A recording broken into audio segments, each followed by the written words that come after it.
I think G20 has been a huge success for India. India is the right country at the right time to be hosting this.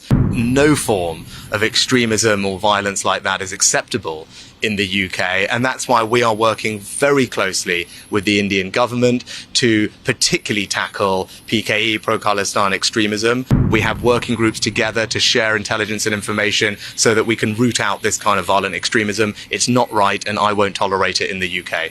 I have enormous respect for Modi ji, and he's been personally very warm and kind to me.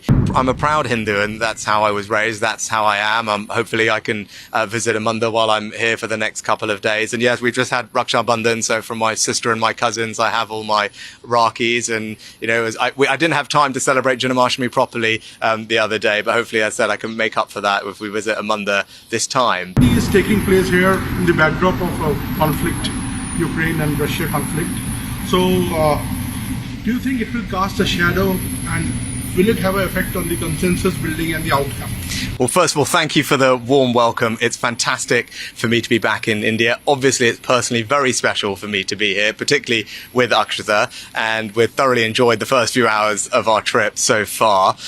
Now, when it comes to Ukraine and Russia and the conflict, one thing I will be doing is highlighting that the devastating impact that Russia's illegal invasion is having on millions of people around the world, particularly on food prices. Russia recently has pulled out of a grain deal that was shipping grain from Ukraine to many poor countries around the world. And now you've seen food prices go up. That's causing suffering for millions of people. It's not right. And one of the things I'll be doing is making people aware of that impact of Russia's illegal war. So do you think it will have an impact on, will cast a shadow on the consensus building? Do you think there will be problems, the final outcome of G20? No, I think there'll be many things that we'll be discussing here at the G20 under India's leadership, and I'm confident that we'll make very good progress on a range of different issues. I think G20 has been a huge success for India. India is the right country at the right time to be hosting this, and I feel we're going to have a very good couple of days of deliberations and decisions made. How do you like the theme of one family? I think it's a great theme, and actually, when you say one family, you know, I'm an example of the incredible living bridge that Prime Minister Modi described between the UK and India. You know, almost 2 million people like me in the UK of Indian origin. That's why it's very special for me to be here as British Prime Minister, you know, in the country where my family are from. So, can you give us some sense of a connect with India, like your roots here? Well, you know, obviously, you know, my wife is from here, from Bangalore. We got married in Bangalore. We used to spend lots of time together before we had children in Delhi, and we're trying to figure out if we can go to one of our old favourite restaurants this evening. But look, it's personally incredibly special for me to be back in India. It's a country I love dearly, a country where my family are from. But to come here in this role to represent the UK, to find ways to forge closer links with India and play a part in making sure that India has an incredibly successful G20. And I'm very proud to see India doing so well on the world stage. So, coming to the bilateral part of it, a free trade agreement is underway, under discussion between the two countries. How soon can we expect to complete? Well, both Modi ji and I are keen to see a comprehensive and ambitious trade deal concluded between our two countries. Both of us think that there is a good deal to be done. But trade deals always take time. They need to work for both countries. And although we've made enormous progress, there is still hard work to go. And that's what we need to keep going through. The G20 is not the forum for those discussions. Of course, I will touch on that with Prime Minister Modi. But the teams are working very hard. But as I said, there's hard work to go, but we will keep working through it. But I think there is an enormous opportunity for both India and the UK to strengthen our economic cooperation, which will bring real benefits to our citizens in both countries. Can you tell us something about your equation with Prime Minister Modi? Personally, you have met him a couple of times now. Yes, and I have enormous respect for Modi ji, and he's been personally very warm and kind to me, and we're working very hard, as I said, on our shared ambition of concluding an ambitious and comprehensive trade deal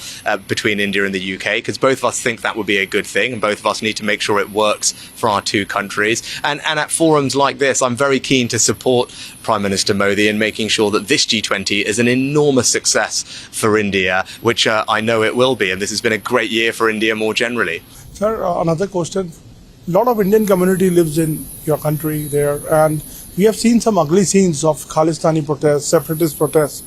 How do you secure Indian interests and there, because this is a big, huge issue between the two countries? Yeah, it's a really important question, and let me just say unequivocally that no form of extremism or violence like that is acceptable in the UK, and that's why we are working very closely with the Indian government to particularly tackle PKE, pro-Khalistan extremism. I don't think it's right. Our security minister recently was just in India talking to his counterparts.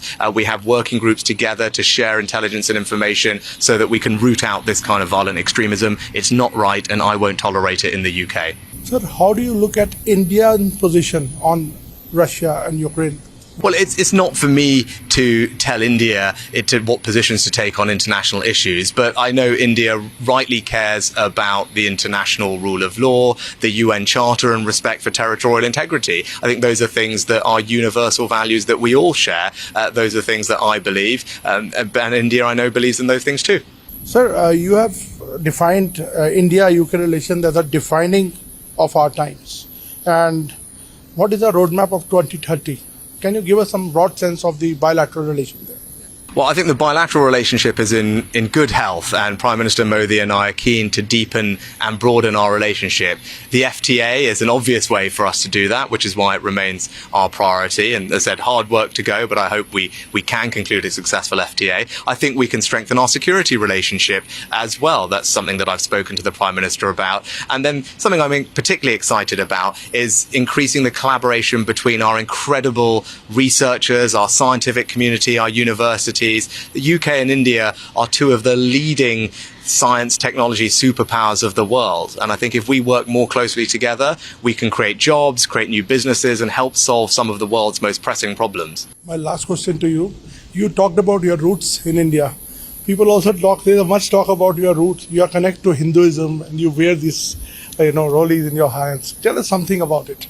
Yeah, so I'm a proud Hindu, and that's how I was raised. That's how I am. Hopefully I can visit a mandir while I'm here for the next couple of days. And yes, we've just had Raksha Bandhan, so from my sister and my cousins, I have all my Rakis. And, I didn't have time to celebrate Janmashtami properly the other day, but hopefully, as I said, I can make up for that if we visit a mandir this time. But it's something that is important to me. I think faith is something that helps everybody who has faith in their lives, particularly when you have these stressful jobs like I do.